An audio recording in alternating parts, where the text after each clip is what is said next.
Hello, everybody, and welcome back to another exciting, exhilarating episode of Sitting Down and Talking About Movies with my wife. Woo! This is Hanny Branny in his house. Whose house? His house? In our house. Our house. Okay, yeah. Cool. This week, we watched the 1960 classic, The Apartment, and I was very excited to jump into this movie after coming off the heels of Some Like It Hot, directed by Billy Wilder, both movies directed by Billy Wilder and starring back to back Jack Lemmon. Mm-hmm. And so I was excited to watch another side-splittingly hilarious comedy. This was not a comedy. No, I thought it would be a little more comedic. There was definitely comedic moments, but it was definitely more of a drama. It wasn't until, let me bring up my notes here. It wasn't until we hit the scene in the apartment with the frozen daiquiri, you know, the first meeting between Jeff and, I'm not good at character names. Shirley MacLaine. Yeah. Kubelik? Something like Kubelik. What was her first name? Something. Fran. See, I'm not that bad with names. Yeah. I'm better with faces.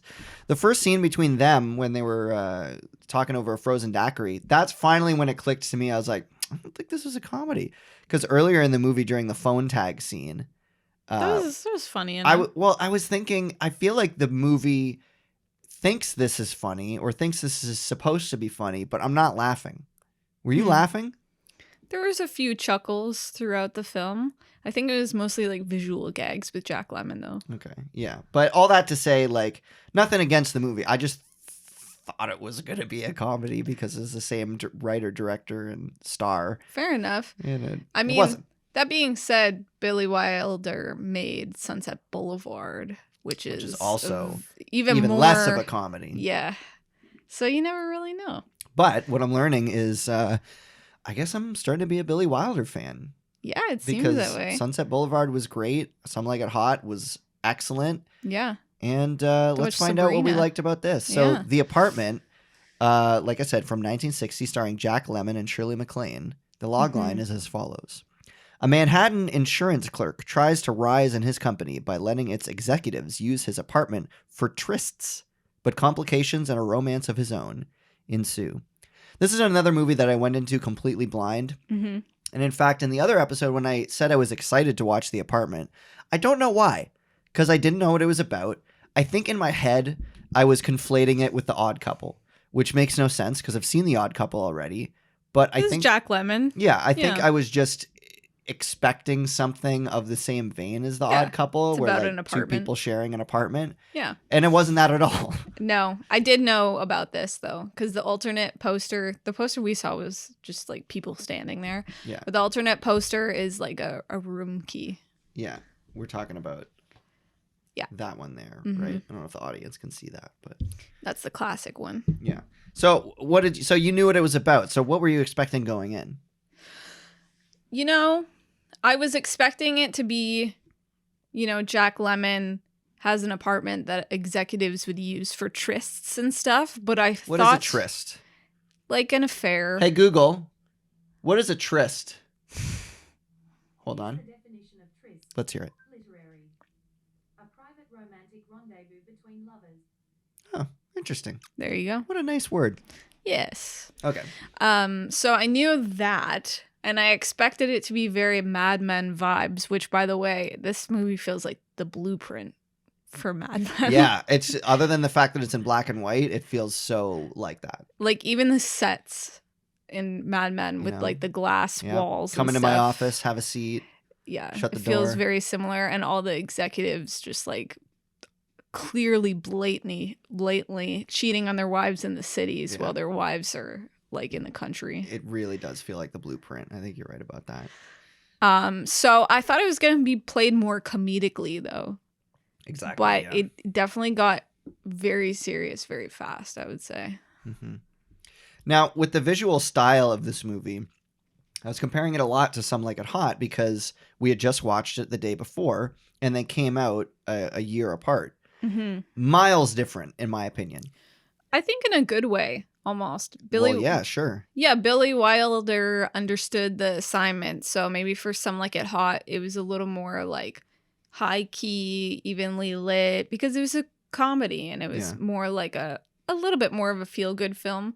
Whereas this was lit very dramatically, and there was a lot of really nice, dramatic, shadowy scenes, like at the back of the Chinese bar.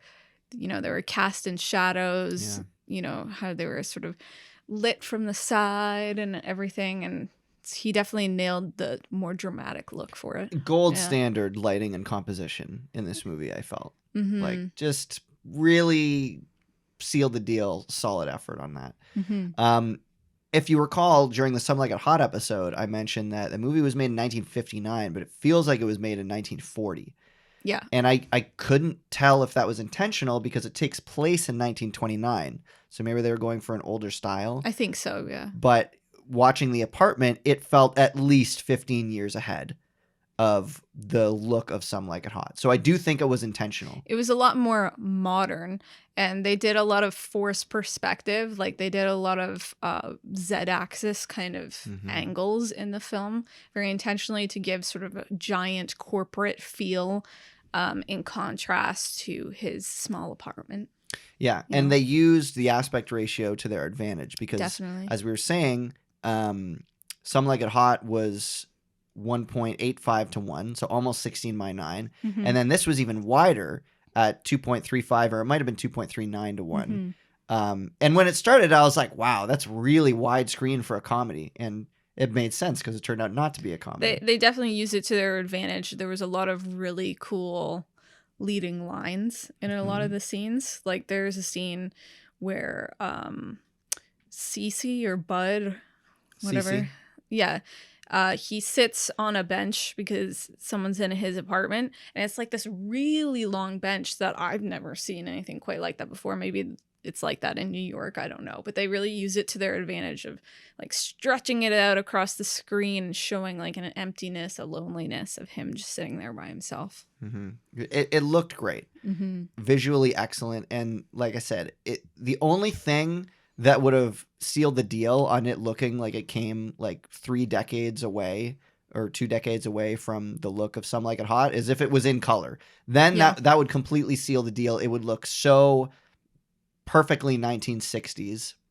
Agreed. And then, yeah, like, even though it was made just a year before, Some Like It Hot feels so much older. And I can... Maybe because it's the tone of the film. It's more zany. Yeah. I can see how older movies might have started to get a bad rap, like black and white movies might have started to get a bad rap around the 90s, 80s, 90s, early 2000s, because we watch a movie like The Apartment now, and it's like a high quality restoration. It looks as good as it would have looked in the theater. Definitely. In 1960. It looks like it could have been made today. Absolutely. But if you're watching that same movie in like the 80s, 90s, early 2000s, you're probably watching like a pan and scan VHS 4:3 copy of it in 4:3 standard definition on a CRT screen. Bad audio. I can totally understand how people in that time period would have been like, I don't like old movies, because I feel like I grew up with a lot of that of like, you know, we don't care about old movies. If a movie is older than like the 70s, it's like, get it out of here, you know? I think there used to be this impression, or at least I got this impression. Maybe things are a bit different now because a lot of people are embracing like a vintage kind of look for things. Yeah. I feel like a lot of people were like, I don't enjoy watching something that's just inherently in black and white. And to me, I used to watch a lot of old shows.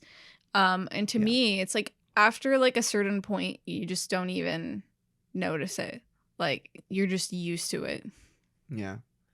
We've always, the two of us, been into older generations worth of content, I would say. For sure. I mean, this podcast, you can tell just based on this podcast, we watch mostly old movies. We watch hardly any new movies. For a reason. We've talked about it. It's like, we know that people have been talking about The Apartment for 60 years. Yeah. We know, there's a reason why people keep on coming back to this film. Whereas a newer film, the jury can still be out sometimes. Yeah. And now that we're in a landscape of digital restoration, the value of those movies has come back. and increase a lot more, because I could easily see like the way we feel about watching Metropolis now is probably how people felt in like the 90s watching The Apartment. Is like, this looks so old and it looks so dated. Whereas now that it's been restored, it looks amazing. It looks modern, other than the fact that it's black and white. Absolutely. Whereas Metropolis, even after being restored, still feels inherently old. That doesn't diminish its value. Well, Metropolis is, maybe isn't the gold standard for that case, but I know what you're saying, because Metropolis, they didn't have like a good copy of like a final cut of the prints. They had to go back in, and some of the stuff was cut because the original cut of the film was longer, but then they cut it for subsequent releases, so a lot of the footage doesn't have like a good copy. Whereas maybe something like Joan of Arc still looks pretty good, to this day. So, but I see what you're saying, and definitely the quality of a VHS is just nowhere compared to seeing it in theater. So I could see why, especially in like the 80s and stuff, there was a lot of great movies coming out in color that you could see in theaters. Why would you want to watch like a VHS instead? Yeah. And I don't want to be poo-pooing on VHS. That's not what I'm trying to do at all, especially after having Tom Peters on the podcast and talking about his love of VHS and physical media, which I agree with. There's a nice quality to it. I just agree that there's a lot that's lost in a pan and scan version of a movie, especially something like The Apartment that was produced in 2.35 to 1, like CinemaScope widescreen. It was not how it was meant to be seen at all. Yeah. We were watching that scene in the bar with the two characters in profile, sitting and talking next to each other. Fran and Jeff, yeah. Yep. Not unlike the master shots in Coffee to Cocktails, used a very similar composition, but Coffee to Cocktails was shot in 4:3, and if you wanted to, you could probably crop that in and make a widescreen image. That's not what it was intended to be, though. But starting with a widescreen image like The Apartment, I can't even imagine what you would have to do. I mean, I can't imagine it as bad to pan and scan that for a 4:3 home media VHS release. Like, you wouldn't be able to stay on the wide shot. You'd have to cut between artificial angles of Fran on the left and Jeff on the right, as if you're like multicamming it between angles, when in the original cut, it's just one long wide shot. Like, it would be ruined. There was a sense of intimacy of showing them both in the wide shot together, showing like their past relationship, and I feel like that's kind of lost by just cutting back and forth between the single characters. So it changes the tone of the film. And we watched a really interesting video about how this used to be the case. Now with streaming, everyone has, flat screen wide TVs and stuff, but back in the day, it really affected filmmaking, like in 2001 and other movies. It cut out important details in the pan and scan that, left viewers not fully understanding what the filmmaker was originally intending for the content. So I'm really happy to be able to see it almost the way it was intended. What's funny about this topic too is this is something that I'm currently doing as part of my day job. Is I'm reformatting 16:9 content to fit on like a TikTok, Instagram Reel aspect ratio in 9:16, and cutting off like 70% of the image and just cropping into the very center, much like you may in fact be watching this segment of the podcast right now. And thankfully, if you shoot with it in mind and you keep your subject in the center, not too much is lost. But when you're doing that with footage that was not intended to have that cropping done to it, that's the problem. It's a gut punch. So it's interesting because there's movies like Oppenheimer and Dune where they purposely had it in mind to show it in different formats. And so they made sure having, for the non-filmmakers out there, you can put lines on your frame, and so when you're shooting it, you can see the composition of how it would look in every cropping of it.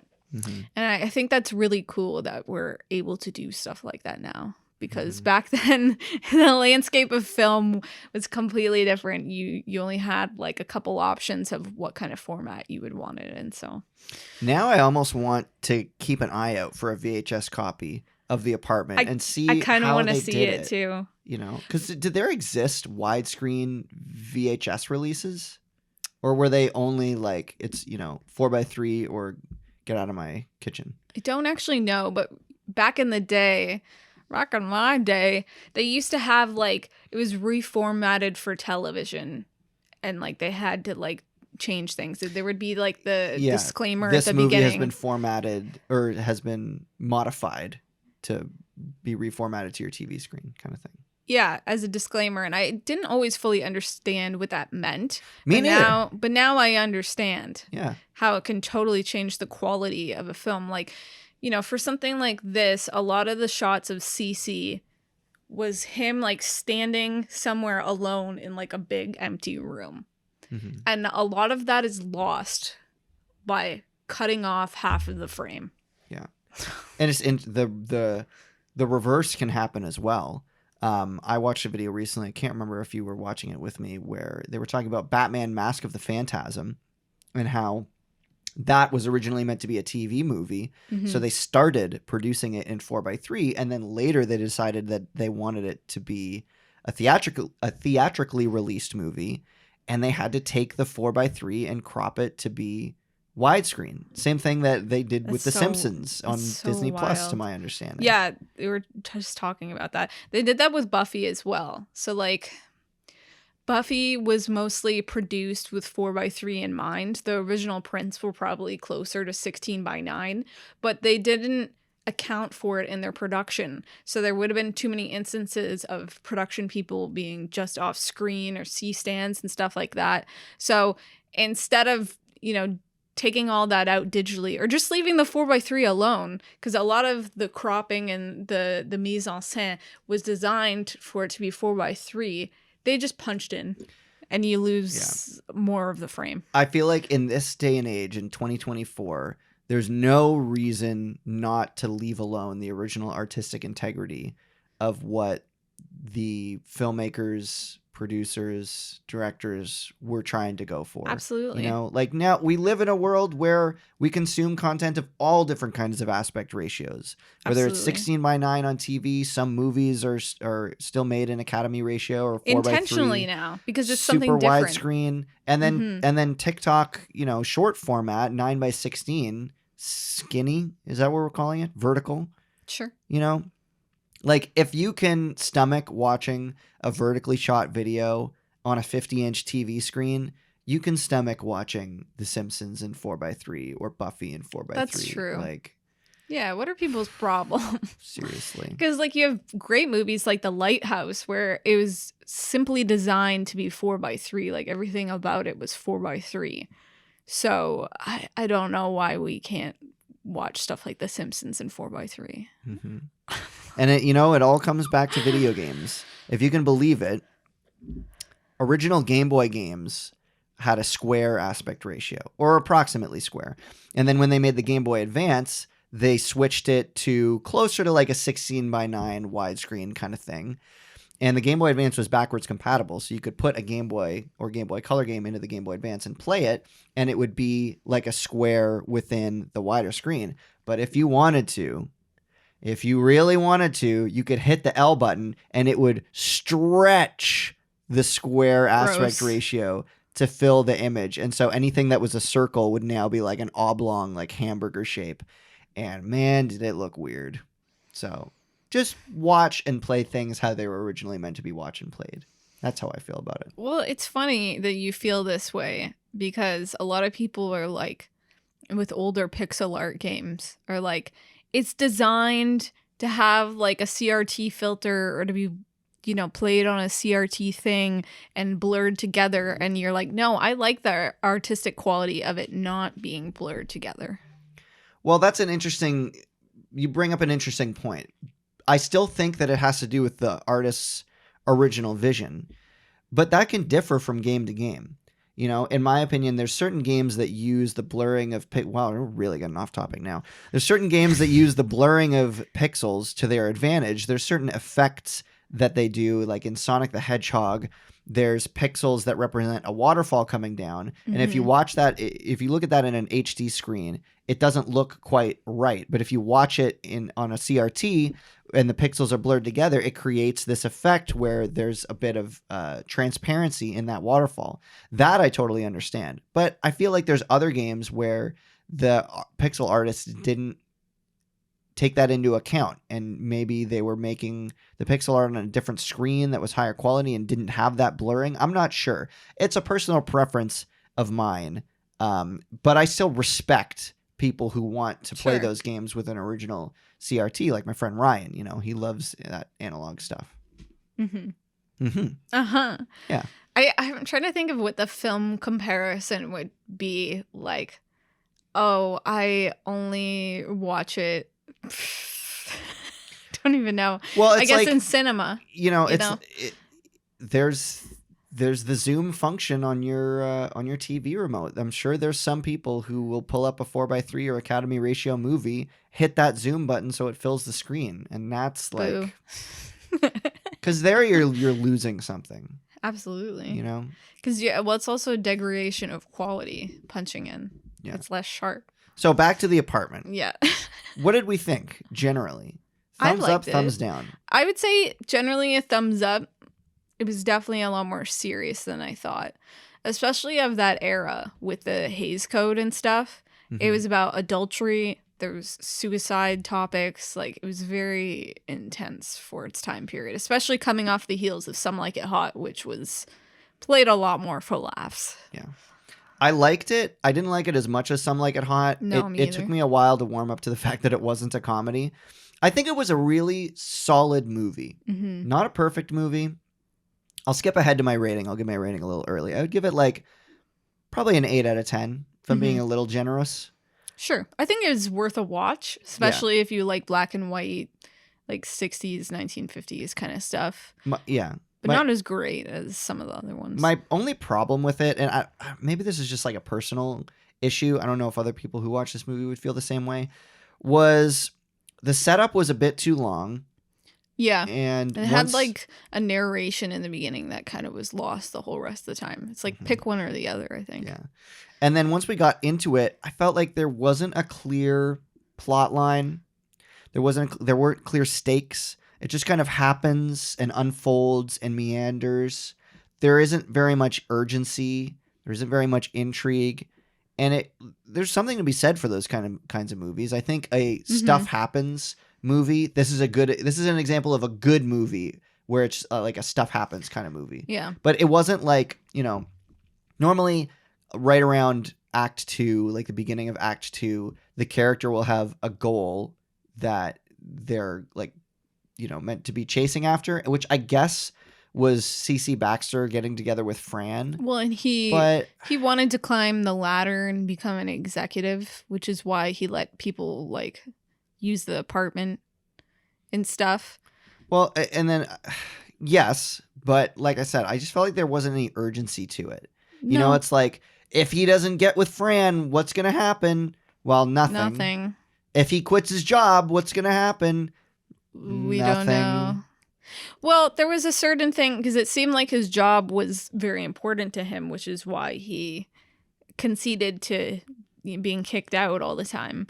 And then at the end, he chose the girl over having a career. It was fine. Yeah. Like, I was more invested in Some Like It Hot because it had stakes. It's like, what happens if they don't dress up as women and escape? Well, the mob's going to kill them. Easy. Yeah, that's true. That's really all that the apartment needed, is like some kind of stakes for Jack Lemmon's character. It's like, if he doesn't do this or that, then X is going to happen. Then he'll lose his job, which he didn't care about. Yeah. So again, no stakes. He was like, whatever. It was it was definitely a slow build romance. Yeah. Like, they didn't even have a kiss at the end, which I'm surprised, especially of that era.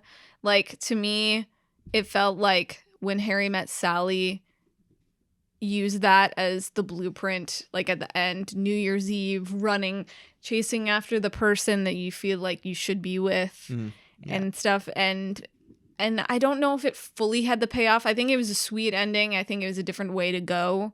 Yeah. But it's just not what I expected necessarily. That said, I did really like the final scene Yeah, the me final too. little sequence where like she's running to go to Jack Lemmon's character, and she just has like the biggest smile on her face. She's like absolutely beaming, happy as she's been in the whole movie, and the audience feels happy for her, and she's running, and you're like, oh, we're gonna get this nice, reunion, and we're gonna cap off the movie, and then bang, and it's like.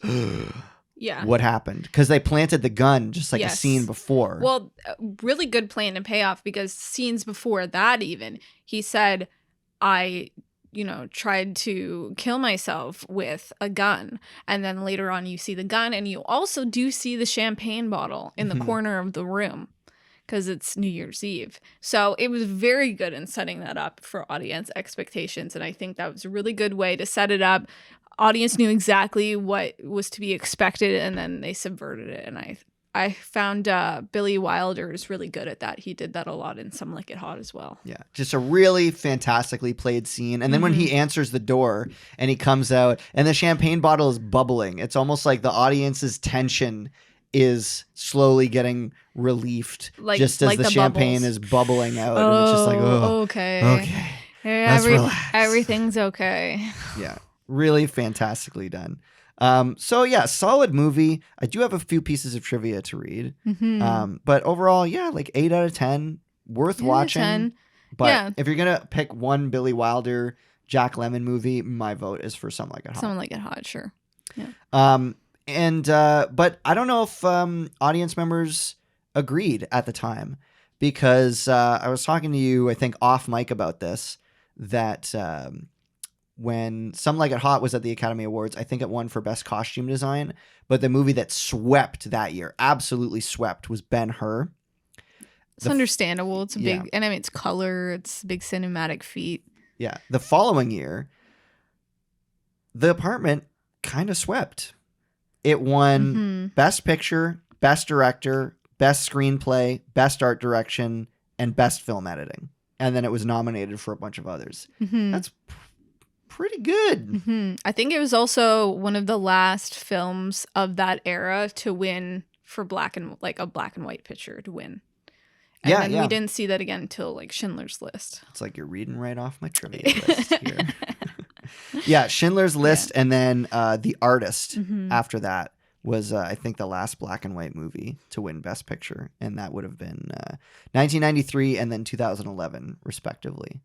So there was Lighthouse should have gotten an award. So there's like a 33-year gap in between The Apartment and Schindler's List. Feels like even longer, when no black and white movie won Best Picture. Yeah, because people were like, we're done with this. It's dinosaur. Dead. Yeah. Yeah. So I'll just rattle off a couple pieces of trivia here. To create the effect of a vast sea of faces laboring grimly and impersonally at their desks in the huge insurance company office, designers Alexandra Tronner and Edward G. Boyle devised an interesting technique. Full-sized actors sat at the desk in the front, and children dressed in suits were used at tiny desks toward the rear, followed by even smaller desks with cutout figures operated by wires. It gave the effect of a much larger space than could have been achieved in the limited studio space. Yeah, because I think their budget at the time is like $3 million, which is still a lot, especially for 1960s, but it wasn't probably any Ben-Hur, It was like mid-tier budget. Very effective, because when I first saw it, I'm like, that looks real. That doesn't look like a matte painting. Looks huge. I mean, it shows that it stands the test of time using a practical effect instead of something like, some matte paintings would be like a precursor to something like CG, where it's like it just doesn't look the same. Yeah. And they did the same kind of thing in Casablanca, because in college I did a little report on matte paintings and miniatures in Casablanca. In one of the airport hangar scenes in that movie, they have a plane in the background, but it wasn't a full-size plane. It was like a smaller version, and they had, I can't remember if it was kids or dwarfs running around the plane as a forced perspective to make it look further and bigger than it actually was. That's amazing. And I love films that still utilize that technique. Like they did that really effectively in Elf. Like all those, like it looks good because it's forced perspective. Yeah. Still, it's not like a CG moment. So I think that's really neat. And I hope to see more of that in the future of filmmaking. Definitely. So a couple more pieces of trivia. Yeah. Billy Wilder gave Jack Lemmon free rein to fill in the character of C.C. Bud Baxter in performance. He compared the actor favorably to Charles Chaplin and thought he could do no wrong. That's funny because he had the bowler cap, and as soon as he put that on, I'm like, he looks like Charlie Chaplin. Yeah. But then almost contrary to that, Billy Wilder and I.A.L. Diamond. Yeah. Okay. That was like his creative partner. Would allow not even the slightest deviation from their script. Shirley MacLaine drove him crazy with her ad-libbing. She was forced to do one of the elevator scenes 5 times because she kept missing one word. Well, that's not as much as Marilyn. Yeah. She did like 45 takes. 45 takes for It's Me, Sugar. Yeah. So. But let's, take that with a grain of salt, or a grain of sugar, if you will. That maybe Marilyn required like 50-something takes, but also we're working with a director who wants every single line said exactly the way it's written. So fair enough. There's 2 sides to every story, Yeah, there you go. In the scene where Carl punches Baxter, Jack Lemmon was supposed to mime being punched. He failed to move correctly and was accidentally knocked down. Billy Wilder chose to use the shot of the genuine punch in the film. I mean, why not? Like, if you had to get punched, you might as well use it. It's like the most authentic version, right? Mm-hmm. And that's how the story crumbles, in the cookie sense, that is. Oh, cute. Very nice. Yeah. It's really Final sweet. Thoughts? I liked Shirley MacLaine in this. She was charming. I don't think I had ever seen her in anything of that era. I'd only seen her as like an older woman. And interesting. Jack Lemmon was great. What have I seen her in? Anything? I don't know. I don't think so. I'm looking at her IMDb right now, and nothing seems familiar. Well, she was good, and I found it really funny. Like, it was obviously Billy Wilder nodding.